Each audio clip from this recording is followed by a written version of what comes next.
نا ایک جگہ پہ ایک بورڈ لگا ہوا تھا کہ یہاں پہ نا اچھے شوہر دستیاب ہیں. اللہ اکبر. خاتون اندر چلی گئی, وہ پہلے فلور پہ لکھا تھا کہ یہاں پہ وہ شوہر ہے جن کی تنخواہ 35,000 روپے ہے, تو اگر بہتر چاہیے تو اوپر چلے جائیں. وہ سیکنڈ فلور پہ گئی, وہاں لکھا تھا 35,000 روپے کے ساتھ جو ہے نا گھر بھی ہے, بنگلہ بھی ہے, سارا کچھ ہے, یہاں پر وہ اچھے چاہیے اور اوپر چلے جائیں. وہ اوپر چلی گئی کہ جی اچھے دیکھتے, اوپر کی لکھا تھا کہ یہ بھی ہے, یہاں بھی ہے, دینداری بھی اس کے ساتھ ہے, اور اگر اچھا چاہیے اور اوپر چلے جائیں.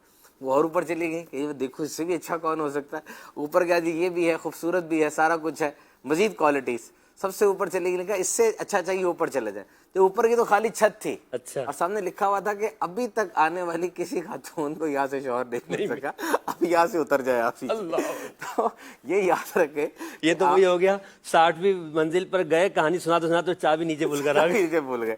تو یہ جو ریکوائرمنٹس ہے نا آج کل, جس طرح میرا تعلق شعبہ تعلیم اور پروفیشنل سے ہے, جو میں چیز دیکھ رہا ہوں وہ یہ ہے کہ خواتین کی عمر بہت زیادہ بڑھتی جا رہی ہے. یہ جو چیز ہے نا فی زمانہ, آپ نے اس دور کی اگر بات کی تو یہ چیز کیوں ہو رہی ہے کہ پتہ نہیں وہ ڈگری مکمل کرنی ہے پہلے یا کیا کرنا ہے, اور اس دوران میں اچھے رشتے آتے ہیں اور ان رشتوں کو کچھ اگنور کر دیا جاتا ہے, ایسے ایکسکیوزز لے کے کہ جی بھی پڑھ رہے ہیں, یہ کر رہے ہیں, ہر چیز دیکھی جاتی ہے.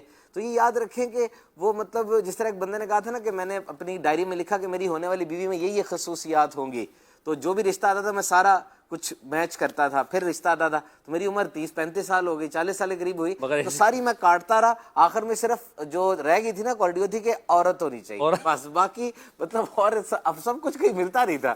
تو یہ کہ تھوڑا سا دیکھ لینا چاہیے, اور اچھا رشتہ جیسے ہی ملے اس کو فوراً آپٹ کر کے اس طرف چلے جانا چاہیے. بڑی یہ سوان بھائی نے بڑی زبردست بات کہی ہے.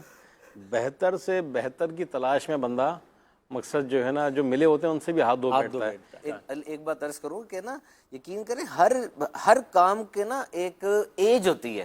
یقین کریں جن کو اندازہ ہے, آپ ماشاءاللہ دونوں بال بچوں والے اللہ تعالیٰ بڑا رکھے اور ان کو صحت مند رکھے, یہ مطلب بچوں کو اس کا جنم اور اس کے جو پرورش ہے اس کے لیے طاقت ایک چاہیے نا انسان کو. اور پھر وہ جو ایک نوجوان لڑکی اگر گھر میں آتی ہے تو وہ اس گھر کے بڑوں کے ساتھ ذہنی طور پہ ہم آہنگی کرنا اس کے لیے آسان ہوتا ہے, جبکہ وہ اگر بڑی ہو کے آئے گی تو بڑی بڑوں کے ساتھ پھر بڑھ جاتی ہے نا. وہ جب جوان آئے گی تو جوان آ کے پھر وہ ان کو بھی بڑا سمجھے. صحیح. تو ایج کا بھی خیال رکھنا ہے, اور جو احتیاطیں کی ہیں اس کو بھی دیکھنا ہے. مدنی چینل کے ناظرین, رشتہ دیکھنے میں تکلیف دہ انداز اختیار نہ کیجیے. آج ہمارا موضوع تھا